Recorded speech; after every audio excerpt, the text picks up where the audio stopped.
Are you guys ready for the spookiness and the horror of the Halloween season? You know we are here at Dude What, and we look to scare you with all of our entertaining and spooktacular episodes for the month of October. Thank you for tuning in to this holiday season as we kick things off this month with our chat about Stranger Things Season 4, Volume 1. This originally aired on June 30th, 2022, back during Season 2, and you will hear it how it originally aired. So let's not wait any longer. Let's start October off with a trip to the Upside Down.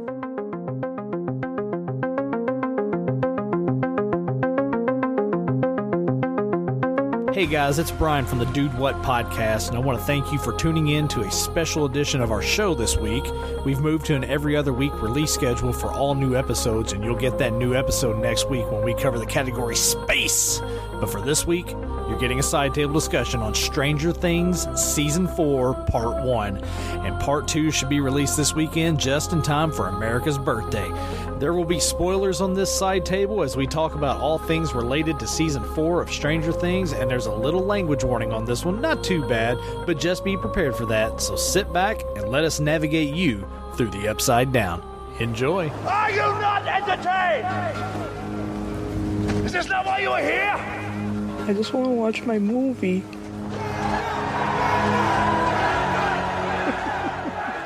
You're cheering. I'm making love to the camera. Anywho. So, Jim. So awkward. Yeah. Kind of strange. That was very strange. Good segue, bro. Have you seen Stranger Things lately? Speaking of Stranger Things, yeah. Hell yeah. So here's the thing. You and your missus, you guys went back and binged through the whole run to lead up to this newer season that has just come out. Yes. So you have a lot more context to story. Like holy crap, we dude. were watching it, and I was just trying to piece stuff together, trying to remember. But Jess For The Win and myself and Kylie have been doing a Marvel run. Right. And so put that Jess on hold. is like a couple hours away, and so we're in a group text. We basically are saying, hey, we're going to do a countdown, kind of a la Dude Director's Cut. Right. And then we'll hit play, and we'll watch the show together, or we were watching the movies together, and we would text back and forth while we're doing it. And we said, hey, Stranger Things 4 is getting ready to come out. We want to binge all of Stranger Things in preparation for that. And Jess was like, hell yeah, let's do it. So, dude, we sat down, and holy crap, man. It was well worth it in preparation for this season. Right. Of course, right now, at the time of recording, we're still waiting for... Yes, the part second two. part. Yeah, Part 2 of Season 4 that is coming out. And I believe they've already said that they're going to do a Season 5, and I think Season 5 is going to be the end of the run. That is what I heard. Yeah, which I've said it before, and I'll say it again, good. Yes. Because at some point, you got to round your story out. Yes. So I guess we should go ahead and say this is obviously a bonus special, right? So yeah, this is a side table. The spoiler alert. I will have already put an intro on this thing, so you guys should know by now. But I mean, if you don't know already, Spoiler alert. yeah, definitely going to be spoilers on this for sure. We're going to talk about the story. We're going to talk about the cast and the implications of what this season means going forward. Here we go. Let's get into it, dude. Dude. Where do you want to jump off at? I don't even freaking know. I don't know either, because it's just ridiculous. Like, here's the thing. I'll say this. We talked about how you need to round out your story. Yeah. And I hate when shows get drug out just because they're popular and you want to make more money off of it. But I've also said, as long as your storyline makes sense, I guess keep going with it. But I said after Season 3, whenever the way they left it off, I was like, okay, next season's got to be the end. It's got to be. Season 4 has got to be the end. And then they say they're doing Season 5. I'm like, how? Yeah. How? Yeah. How much can you take from the well before the well runs dry? Is my whole thought on it. And I think that's a fair assessment. Yeah. I felt that way too. But you watch it and you're like, God damn it, this is so good. Well, and so I was actually talking with a friend about this the other day. With Stranger Things, they had already blocked out and written the story for 5 seasons. Okay. Everything in this Season 4, dude, there are so many callbacks and so many pieced together. So you're just like, what? It is very difficult to do that if you have you're writing season to season. You've got a story and you're writing each one. Yeah, season to season, you can't do callbacks like that because you run into continuity errors. Yes. But if you already have an overall arc of where you want to go, you can dick around as much as you want in the middle. Yes. Well, and it makes more sense. They've been dropping breadcrumbs from season 1 that we had no freaking clue. See, you'll have better insight into this than me because you went back and rewatched it. I haven't seen season 1, 2, and 3 since we watched them on their original run. Yes. You need to go back and watch them. Like, seriously. And people are like, oh, yeah, I'll just wait. I think, honestly, most people have went back and watched before season 4. I guarantee it. And they're probably doing it now. Probably in preparation for the second part of season 4. Right. But by doing that, though, holy crap, man. And I think that's where this season where everybody's been losing their shit over because they're like, this is awesome. This is amazing. Well, that's why. It's because they're having these moments of like, oh, wait, this isn't a season by season overwriting new shit. It's you've had a game plan from day one. Well, that's a testament to good writers, too. Yes. And producers to have faith in the writers to give you a product that it can last that long. Yes, just even the actors and stuff like they're continuing to carry on that story arc. They have grown. We have watched these kids grow, literally grow literally from little into, kids. You know, and as they're even getting their acting chops, Yep. right, which has been really cool to watch too, right, outside of the series. But you're talking about good writing. You're talking about just the storytelling element. One of the things I think I text you when I was binging season 3, it hit me going back and watching through. Anybody who loves movies. And anybody that has any nostalgia whatsoever of the 80s and 90s, like especially the 80s, will absolutely love this series. Right. They do such a excellent job of getting and nailing the era that they're looking for, and then bringing and pulling out all of the great things about that era. Right. Well, it's funny that you say that. Talking soundtracks specifically, there's a scene, I think it's in season 2, where Billy is driving in his car and he's just hauling ass, tearing ass down the road or whatever, and he's listening to Metallica, the Four Horsemen. Yeah.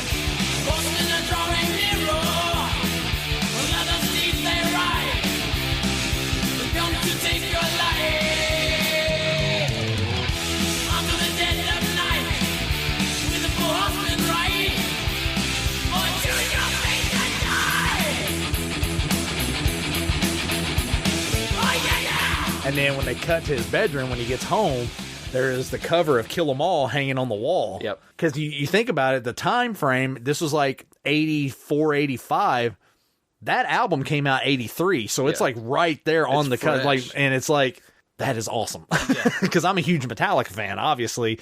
And so seeing that represented, it works so well in the scene with the character, his attitude, his aggression, just his overall character. It made sense for that moment. I was like, these guys are really good at going through and getting what they need for the shots. This is like awesome. Yeah. There was a scene where, and I like it just because of the song, I guess. So this is after like Mike and Elle, they're dating, right? And they're having the whole, I think it's season 3 where they're just making out all the time. Yeah. Leave the door cracked open. Yeah. I was laughing and I kept like texting Kylie and Jess about like, I was like, this is literally me in like 10 years because like, Hopper's like sitting there watching the show and he's like leaning back, and, like peeking through the door. He's like, hey, you know, and I was like, that's totally me. Right. But then he has this conversation with Mike out in his truck, basically, of like saying like your nana's dying or something. And more or less like telling him that, hey, look, man, I'll mess your stuff up if you keep, you know, keep coming around. So after he drops Mike off, Hopper's driving down the road and he's listening, Don't Mess Around with Jim. They say you don't tug on Superman's cape.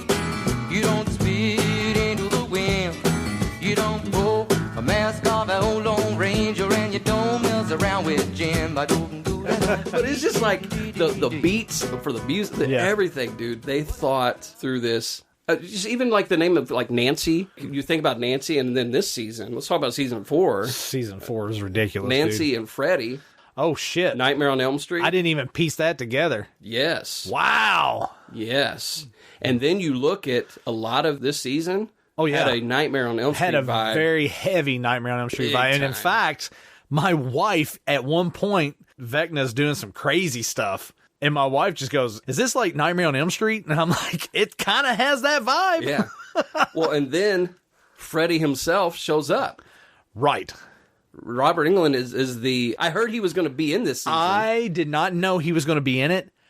And when they were going to visit him in the asylum, I called it before he even popped on screen. I said, how much you want to bet Robert Englund is the guy? Because there's so much Nightmare on Elm Street vibes going on, especially like with going to the house and all this stuff. And I called it before that scene even unveiled. I was like, I said, how much you want to bet it's Robert Englund? And she goes, who's Robert Englund? I said, that is the guy who played Freddy Krueger in the original run. Brother. And she goes, really? I go, yeah. And then whenever he had that side profile, you didn't even see his face. I said, freaking Robert Englund. I called it. And she's like, you can't even tell. And then you saw his full face and how his eyes were cut out. The eyes are cut out. Oh, dang, dude. Yeah. Insanity. But a nice touch, a nice nod. You talk about all these different little nods along the way, like when they're wearing the Ghostbusters outfits and like, was that season 2? Just all the little things along the way. And then you throw Robert Englund in there, slip him in there, another nod to the 80s. Of course, we didn't give a favorable review for Nightmare on Elm Street. But anyway. It's okay. We'll give you a favorable. Great character, great concept, execution. Robert, you're great. Robert, you were amazing. But let's move forward. But yeah, having him in there, a nice little touch and amazing scene, amazing character, amazing story building. Really, really cool. Even that whole build-up, there's that tension, man. They did a really good job of navigating that tension with pretending to be from the school and all of this. And you see that good character dynamic, but then there's this element like, well, crap, they're like going deep into this dungeon, basically. How are they going to get out of there if they get caught? And I love the fact that they did a really good job of building the suspense in that scene and making you wonder, is he just this batshit crazy guy down there? Is he dangerous? Is he going to do this? Because they're like, don't get close to the cage, whatever. But no, he's just a guy who just had everything taken from him.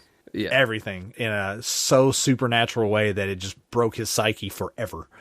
Well, and that leads into the one scene where, honestly, there's kind of this giveaway in the trailer for Stranger Things 4, with Max being elevated, like she's basically being pulled in by Vecna. Yeah. And she, because there's a scene in the trailer where she's like floating in the cemetery. Right. You had no context for it, but then once you see that this is how Vecna's killing people off, you see that in the first 2 episodes, and then like, by the 3rd episode, you realize Max is marked, and then if you saw the trailer, you're like, oh, fuck. Yeah, at what point is that going to come into play? But it's just like, so even from a marketing standpoint, bravo, because you've planted a seed of like, wait, are they going to kill off Max? Well, that's one of the beautiful things that the whole entire machine of Stranger Things has done really well. I mean, not necessarily just with writing and acting, but production, directing, and marketing. Marketing's been great. Marketing has been stellar, outstanding. Marketing is what gets people interested in wanting to see your product. Now,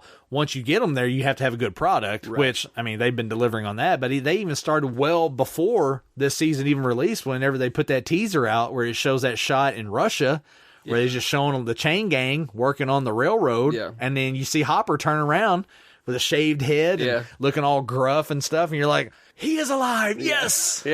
The way they've handled the hype campaign, so to speak, with regard to Stranger Things, it just in general has been stellar. Outstanding. With the trailers and the marketing element, they have done a really good job of giving you enough, but not giving away anything. Right. And that's the key. Which is very difficult to do. It's difficult to do, but it's doable if you're good at your job. I would say difficult. I think maybe we're just so used to the movie industry standard of, hey, we're going to give you all the good scenes. Yes, and that's what I was getting ready to say. More times than not, especially if it's a shit movie or a shit TV show, they show you all the good stuff in the trailer just to get you in, and then you get in and you're like, well, they showed all the good stuff in the trailer. Why am I here? What's the point? But that's the thing about Stranger Things. And I think it helps that you're telling a story episodically, because then you have more room to work with. Right. It's not as difficult to put out a trailer or put out marketing to help promote your stuff without giving away all the good stuff. But the cool thing about Stranger Things is there's more than enough good stuff to put in the trailer to where you have more good stuff to get to. So you don't give anything away. Like, if anything, you just pique the interest of people even more. Yeah, and I mean, another element to the marketing that I've thought about, you know that you have developed a really good story and you've developed characters when you go into Target and literally there is everything that is a nerd's wet dream is in Stranger Things, right? They have everything as far as the bobbleheads and the like, just everything, and all the collector stuff, everything in there. Yeah. And I think that's also a testament to the marketing ability. Right. And you can't do that unless you have very memorable, solid characters. Right. So talking about solid, memorable characters. All of them. All of them, right? Even like the introduction of new ones. Right. Like each season. Yeah. Because you're kind of like, am I going to like them? And then you're like... That's the thing that I enjoy about the show as well. It's just this idea of you have your core cast, but you introduce side characters along the way that become very integral to the storytelling and that you love. And you're like, this is awesome. This is nice, because it's nice to have a story that you can give a damn about all the characters, whether you hate them or not. Right. But you at least give a damn about what happens. Yeah. From the beginning of season 4, which there was a little disclaimer there because the timing of it coming out. Right, after you've already... That was kind of like, ugh. And then you saw the scene and you're like, holy crap, man. Yeah, you talk about messing with your head a little bit. Here's the thing for me, and maybe I just have a brain that just works differently. Like, I didn't make a connection between the two. I can see how some people would make a connection. Yes. Just because it's kids involved and the violence and all that stuff. I understand that, and I totally respect that. But for me personally, I saw it as two completely different situations. Very much so. It would not have even been a thought for me had they not put the warning at the That's front. what I'm saying. But that even adds a whole different level of like darkness going into this season. Yeah. Because that's the one thing everybody that had seen things before I had, they were talking about, it starts out really dark. And I was like, well, I thought that with the first season. Originally, when I first watched the first season, I was like, oh, this is pretty dark. Yeah. And then I thought about the second season. Well, and then the third season, I was like, this is really dark. The thing about it is, this universe, this storytelling, this area that they've built this world in, it's dark. It's a dark world. Yeah. And it's layered into this time frame where everything was all poppy and bright and neon and all this stuff, right? Yeah. And so there's a duality between the two there. So they work hand in hand really well. And so when you watch it and they up the ante every year, they're not topping themselves. They're just revealing the monster. Right. And that's the cool thing about it. That's a good way of looking at it. There are TV shows and there are movie franchises that are constantly topping themselves. Fast and Furious. I got family. Shut up, dude. That make no sense to the story. They're just topping themselves to top themselves. Right. You know what I mean? Yeah. And in this instance, that's not the case. You're just revealing more of the darkness. That's all it is. That was already there. Yeah. It's pretty cool. Well, as you say that, even as I'm thinking through that, it's like, you're right, because the first season, it all took place in the Upside Down. Right. All the darkness was there. All the darkness was there. And then it started trickling out. Yes. Yes. And then the second one, it was trickling out more. You get more. And then the third one, it was full blown in your face. Right. To where the town has to cover stuff up. Yes. And then in season 4, where we're at right now, it gets pretty insane. Season 3 was the monster coming after the main characters. Right. This season starts off with like tertiary characters that we wouldn't even think, we don't even know anything about. Yeah. And they're killing them off, and you're like, okay. What does this have to do with anything? And how does this have anything to do with... And then you see how it all slowly starts to connect. And then when you have that callback scene towards the end, when Elle takes out number 1 and like more or less banishes him to the Upside Down, which you didn't even realize she inadvertently opened up the portal, which happens to be the portal she closed. Yes. And you don't, if you're not watching it, you don't catch that wall was the portal. Right. That they ended up building the thing. Yeah, and that's what I said, in that scene when that happened, whenever she is like just obliterating him and letting him have it, and she blows him through the wall, and you see that portal open up. That was the first thing that I said. I was like, oh, Elle opened the portal herself. Yeah, which explains why she's carrying the weight of that and has been. Yes. Dude, the storytelling, man. And like you said, you can't get there unless you already have the arc created. Right. If you don't have the arc created and you're trying to piece it along the way, it's hard, man. Yeah. It's really hard. I will say there was one thing that I've been hearing trivia on. One of the characters that originally was not supposed to be, he was not supposed to make it this far. Oh, yeah? Which one was that? And that is Steve. Really? Steve was supposed to be killed off in season 1. Really? But I guess with some of the test runs that they were showing originally, everyone loved Steve. He's a great character. And so that is one thing that they've added him into the story, where I think he was supposed to be killed off in the first one.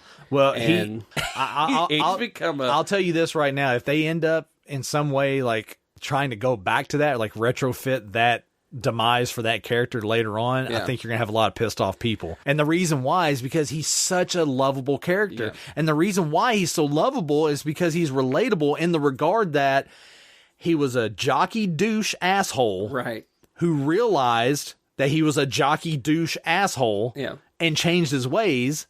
And now he's just a normal guy trying to figure out life, trying to figure out his path, trying to figure out who he is.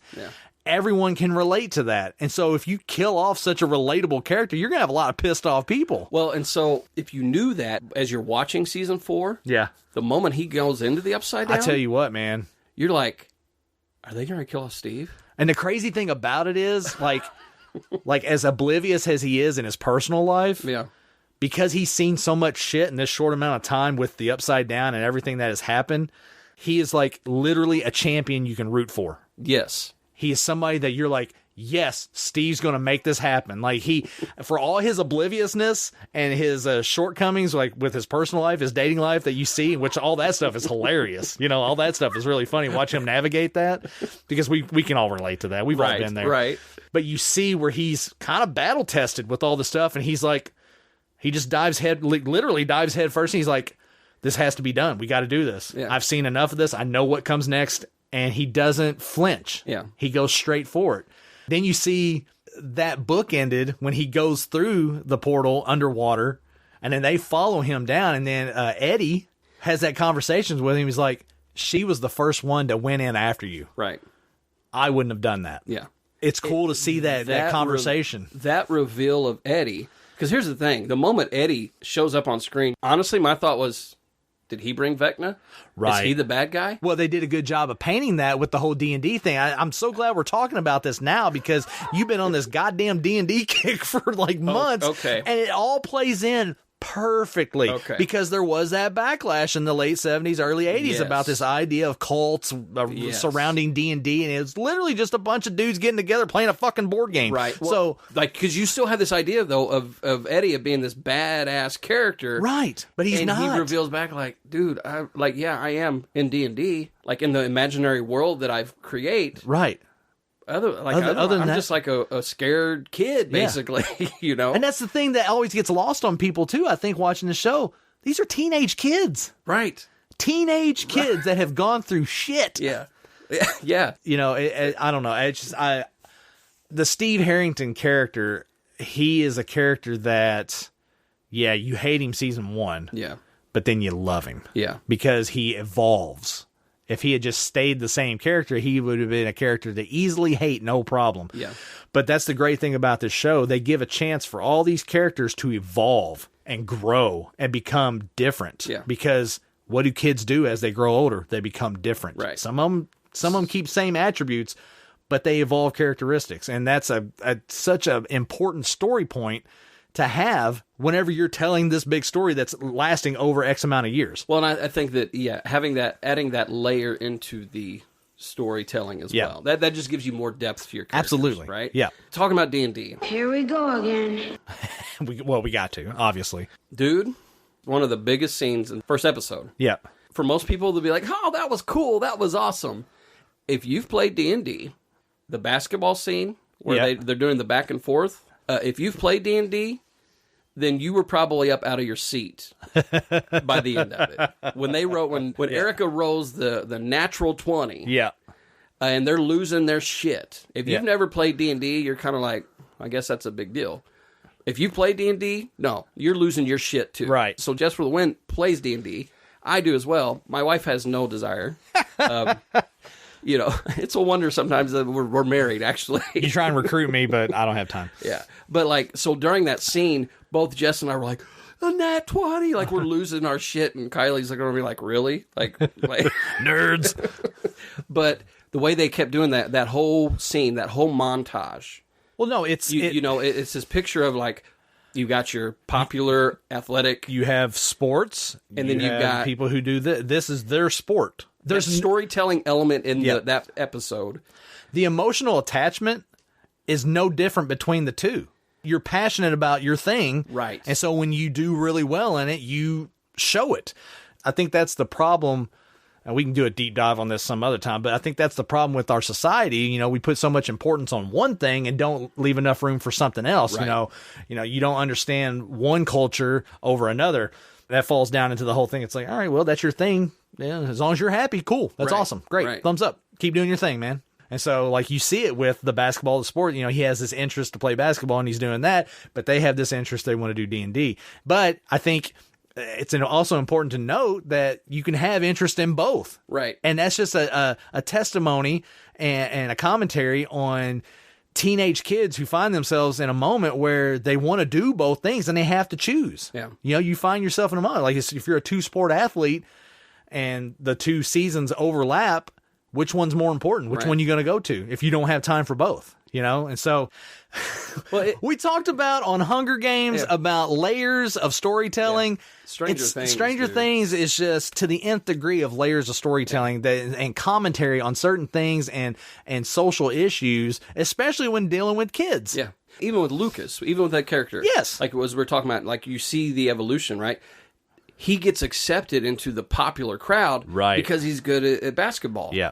But if they knew how he was personally and his interest that starts to get revealed. But there's a point.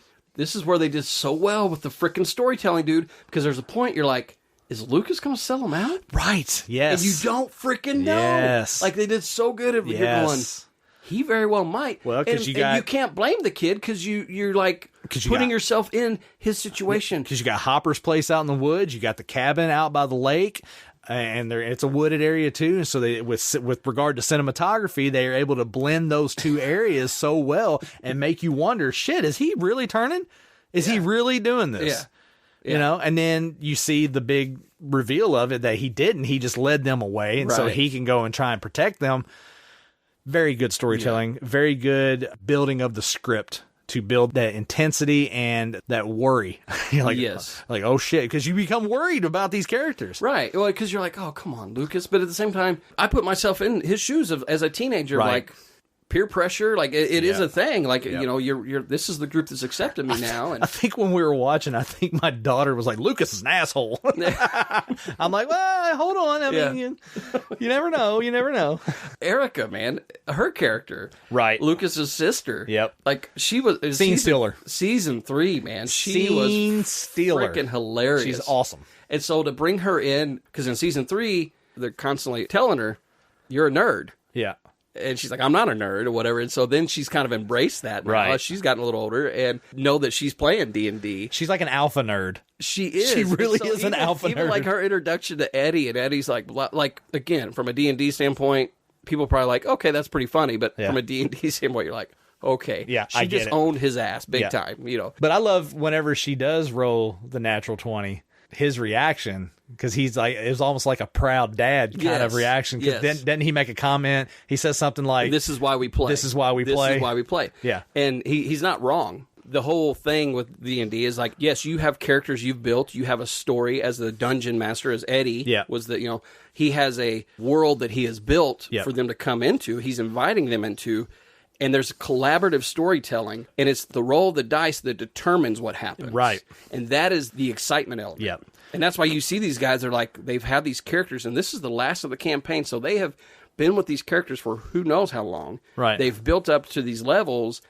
They've basically become a part of them. These characters have, and they're all dying. And so for Erica to save the day, you know, it's just like, so yeah. You know, we talked about childhood and going back and recapturing some childhood. I've been playing Hero Quest. It's a board game that came out in the late 80s, early 90s, and it went out of production. But then a few years back, they got into doing this crowdfunding for it and trying to bring it back. And, you know, they raised enough money to do a run, and you can actually go and pick it up at GameStop now. You can buy, you know, they did a reissue of it. And so I bought an original one off eBay, and we've been playing it, and the kids freaking love it. And I think a lot of it has to do with the Stranger Things thing that has happened recently with the D&D, and so you see that because Hero Quest is kind of like a more structured version of D&D, where it's like, you know, it's a board game, you have this, and it doesn't last and last and last. You have different quests and stuff that you play, and they love it. Yeah. And they're all about it. And we get that same excitement, right? You know, because I play as a character called Zargan, who's like the dungeon master, and I overlook the board, and I have to put characters out and stuff, and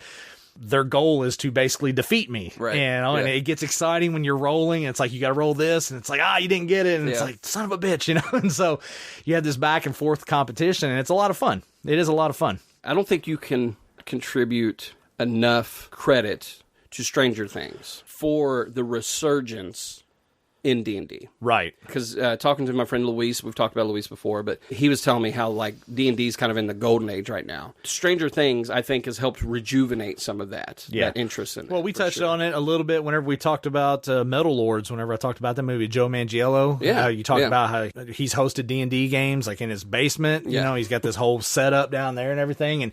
And what's funny about that is he helped with the crowdfunding on Hero Quest. For Hero Quest. He actually contributed that, where he designed a quest and designed characters, and if they reached a certain tier of donation, you could unlock his stuff whenever you bought the game through this website. And it's one of those things I wish I had known about it, because I found out after the fact. And if I had known about it, I couldn't have gotten all that stuff. Some of that cool son of a bitch, you know. But you know, he was a part of that too, so it just shows you like the fandom of it. And he's probably been a fan for a long time doing the D&D, but yes, Stranger Things has definitely piqued the interest, spiked it, got it real high, and a lot of people are into it, and a lot of people are realizing, hey, this is fun. It's fun. It's a creative outlet. It's a board game. You gather around with your friends, you interact, and you have fun. Yeah, the storytelling elements that D&D itself lends itself to, which again I think is a testament to Stranger Things. Oh yeah, because the layers of story. To be able to take your story and then layer in D&D with it and have it go side by side, and using these characters that are from the D&D world as your way to identify what's happening in their real world. You know, the Demogorgon, Vecna, all the stuff that is happening. It's creative as shit, man. It's just all you can say. It's just really, really in-depth storytelling that is creative as shit. Yeah. And it's nice. Man, I just think about Dustin. I'm just thinking about all these characters that we've grown to love. But like Dustin's another one. I was just thinking about how the nerds, quote unquote, have become the experts. Yes. And it's because of this game. You know, and they're not saying, hey, this is what that is, but they're saying this is it's like this character. It's like this character. This is what this character in this game would do. So we don't have a name for what's happening to us in our real world, but we can call it this. We can call it this because this is what it reminds us of. The Mind Flayer, the Demogorgon, Vecna, all these different names that are translated from D&D as a means to identify what's happening to them. It's just a simple way for them to keep it track. And you think of it in that term. I mean, these are kids, and this is how it's easy for them to process it. Right. Well, because this is this otherworldly shit that's happening to them. It's like, how do you even begin to process it? Well, it's like this. Okay, well, we'll just call it that. Yeah. Yeah, because that's what I was going to say. Like, so it's not as, I mean, it's still a very traumatic experience for them, but it's like not out of the realm of their mind, because they're like, oh, okay, this is like, Because there's a scene in season 3 where Dustin and Hopper are talking about the Mind Flayer. The Mind Flayer. What the hell is that? It's a monster from an unknown dimension. It's so ancient that it doesn't even know its true home. Okay, it enslaves races of other dimensions by taking over their brains using its highly developed psionic powers. Oh my god, none of this is real. This is a kid's game. No, it's a manual, and it's not for kids. And unless you know something that we don't, this is the best metaphor. Analogy. That's what you're worried about. Fine, but an analogy for understanding whatever the hell this is. Okay, so this mind flamer thing. Mind flayer. What does it want? To conquer us, basically. You know, it believes it's the master race. Like the Germans. The Nazis. All right, great. So how do you kill this thing? Shoot it with fireballs or something? No fireballs. You summon an undead army because the zombies, you know, they don't have brains, and the mind flayer it likes brains. It's just a game. The constant references back to the D&D, and which I think is kind of funny that this whole season we've talked a lot about it. But which has not been intentional, but it's just how it is. That's how we lends itself. That's how our show has always been. We don't do anything planned. It just kind of all falls in. Yeah, but as a whole, man. So let's talk about Vecna for a second, dude. The big bad, just terrifying. Someone who feeds off fear, basically, and has the wherewithal, the power, and the means to tap into the real world from the upside down. Just crazy, dude. And the visuals that come along with that, with the ticking clock, crazy, dude. The first one, the girl, the cheerleader, when they were showing her, like, basically going full exorcist there, yeah, it's just like, what in the heck? Yep. She comes all contorted and broken and just... Yeah. It's terrifying, dude. And just terrifying. Yeah, so I will say those first couple episodes, man, were pretty rough. Like, Kylie and I were like, I hope it lightens up a little bit. Like, because I don't know if we can keep going. I don't know if we're going to stay with you. And sure enough, episode 3 is where things then kind of brighten a little bit. Yeah. And then, like, you're like, okay, it's still dark, but now I'm okay with the darkness a little bit. But yeah, just his choice of, like, sucking the life out of them, literally. Literally, yeah. And it's nuts. Yeah, them contorting like that. I will say it's my understanding that most of it has been actual practical effects. Really? Like a really large portion of it. Nice. Is what I was reading. That, there wasn't a lot of CGI. I know with season 3, there was a lot of CGI because of the Mind Flayer. Yep. But yeah, there's a lot of the Vecna, all of that is like, that was him in makeup. Yeah, I saw a video of him in the chair getting the makeup put on, and it's like, I bet that sucked. He went through a couple cups of coffee, dude. You're like, man. I'd be like, give me a gallon. Give me a gallon of hot coffee. We're going to be here a while. I wonder if he got the Navy SEALs training that Jim Carrey got on the Grinch. About torture. About the torture training. how to survive torture. Man, that's a callback. Yes, it is. Good Lord. Whew. The makeup on that was great because it was very terrifying. And then how he kind of did the whole Avatar thing where he just, like, links up through the upside down to the real world to make contact and stuff. It's terrifying, dude. Just terrifying. What do you think of that scene where they're in the house and, like, he's making the kill in the lake? Oh, it's crazy. Because they're all, like, standing around, and as they're coming to the realization, I just like the way that they've done that, because you're coming to the realization as they are of, like, oh shit, and then you see that there's definitely something going on with the lights and I don't know, like, even that element, the intensity of the storytelling, and, like, how the callback to season 1 where Joyce used the Christmas lights to make contact with Will. You see how they use that aspect when they're in the upside down, using the light bright. The light bright. Talk about a nostalgic blast from the past. I guarantee you there's going to be a boost in sales of light brights here. people are going to want light brights just to have on their shelf. Right? Kind of wish I still had mine. I kind of wish we had one in here right now, if I'm being honest with you. We can put that over there and make that our light in the studio.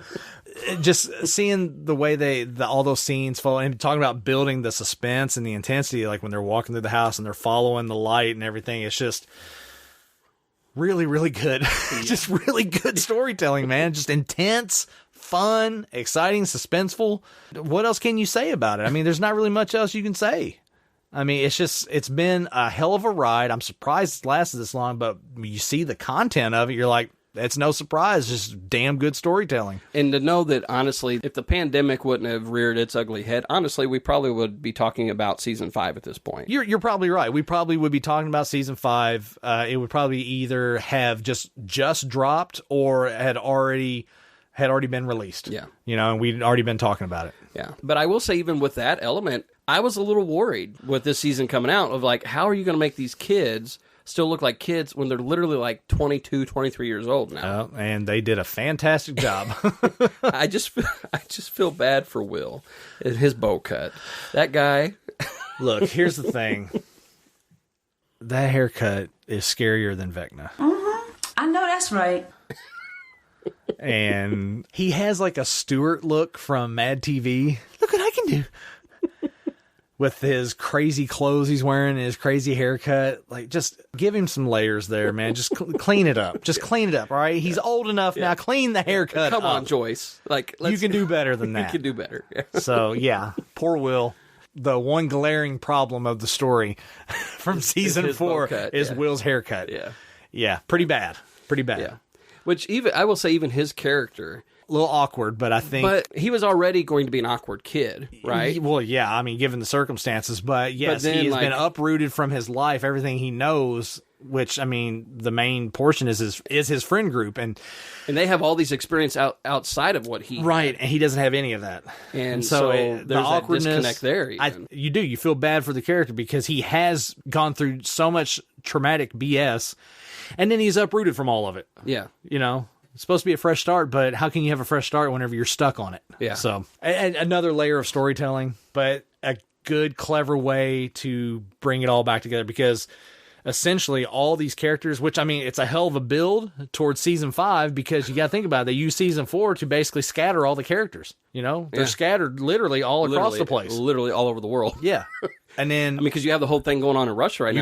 You got the Russia side, and that's another thing to talk about. Like, you have different aspects. Here's the thing. I think it was season 3 where they had the one solo episode where Elle goes and meets up with one of the other kids or whatever. Yes. And a lot of people gave a lot of flack for that, because it's like you just focused on Elle and you didn't have the other kids in the story. And I think we touched on it on our show even. I liked that episode because it harkened back for me to, like, whenever I was watching Heroes on NBC, where they would do that. You have so many characters to cover, but then every once in a while they would take an episode and they would isolate on one hero and tell that story. Yeah. And it played into the overall story. I didn't mind that. But in this one, season 4 has basically been, you know, aside from the horror of Vecna and that whole thing, but it's been the storytelling of all these different layers of different aspects of the story in different locations, building towards them all coming back together. Right. They had to separate them to bring them back together. And so season 4 is that bridge between 3 and 5 where everyone's broken apart and now they're going to be coming back together for season 5. Well, even you got your Matthew Modine character. Yes. Which he's I didn't, back. sure as shit didn't see that coming. No, Papa's back. And you're like, what? And then knowing that him and Paul Reiser's character are like working hand in hand. So they're kind of good cop, bad cop, yin and yang a little bit. With Elle's gifting, but then you're going, okay, was Papa as bad as we thought Papa was? Well, and that's the thing that they've done really well with the storytelling in this is misdirection. They've done misdirection so well from season 1 all the way till now, making you think one thing, but then giving you something else. You know, like we talked about it with Lucas earlier, that whole misdirection of that, quote unquote, killing Hopper, the misdirection of that. And Papa with this, there's so much along the way that they have given you the backdoor cut, so to speak, and bringing you back around and giving you, like you said, was he as bad as they made him out to be, or was he just doing his necessary work and it just happened to be that he got painted into this picture of being an asshole? Right. But now he's swinging that around. It's, you know, there was a lot of questions. You're like, wait a minute. But you can get away with so many misdirections like that if your story is compelling, and hey, bravo. Yeah. You've done it. The Duffer brothers have definitely made a name for themselves now. You think?